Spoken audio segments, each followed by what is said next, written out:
Okay, so we just saw this circuit in action, right? And we saw that the voltage across this resistor, when we put in a square wave input going from 0 to some level here, we saw the voltage across the resistor was this kind of a transient. Okay, so this was the output of our circuit. This is our input of our circuit. Okay, and this was the equation describing this. So what controls the speed of this transient? Whether it goes slowly, has a wide width to it, or a very narrow width, okay? And so basically you can see that it's coming from this term here, right? This is an exponential, and the rate of this exponential changes depending upon the coefficient here.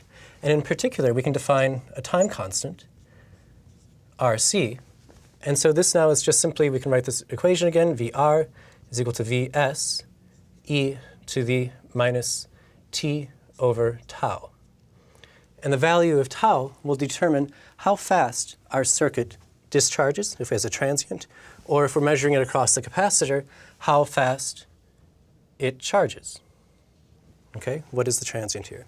And in particular, we can say that when t is equal to tau, okay, so when t is equal to RC, then this value is roughly about 2/3, right? So we can say that VR at t equals tau, VR is going to be Vs times about 2/3.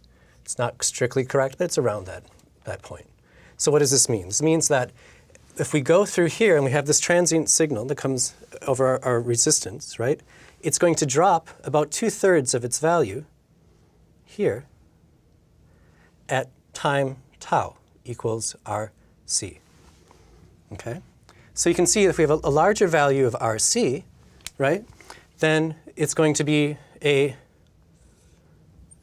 longer tail. If we have a smaller, if this is larger RC, if our time constant is larger, it takes longer for it to discharge. If we have a shorter time constant, okay, and here I'll just plot it on top, then it's going to decay very quickly, right? So by choosing the values of R and C in our circuit, we can define how fast our circuit responds to a quick input, right? So basically we have this very fast transient, and we can say, okay, how much does that transient get passed almost directly? Is this quick just blip to it, as opposed to how slowly will it discharge, or how slowly will it discharge instead, okay? And so depending upon how much we care about suppressing transients, okay, and what defines a transient, in one circuit a transient might be something that decays over 1 millisecond. In another circuit, a transient might be something that decays over 10 seconds, right? And so by choosing different values of these taus, we can either design a circuit that passes those transients or suppresses them, right? So in this circuit, because we're measuring it across the resistance, we're passing transients. In the flipped circuit, right, when we had this, and we're measuring the voltage across the capacitor, then it's suppressing transients and passing the steady state. Okay, so that's kind of the point of these RC circuits. They allow us to either pass or suppress different aspects of our signal, either suppressing transients or either suppressing this transient here or suppressing the steady state, right? And so like for instance, you can think about power supplies, right? In many devices, you don't want a very fast transient in your power supply. So you'd like to add something to your circuit, to that power line, to get rid of those transients, right?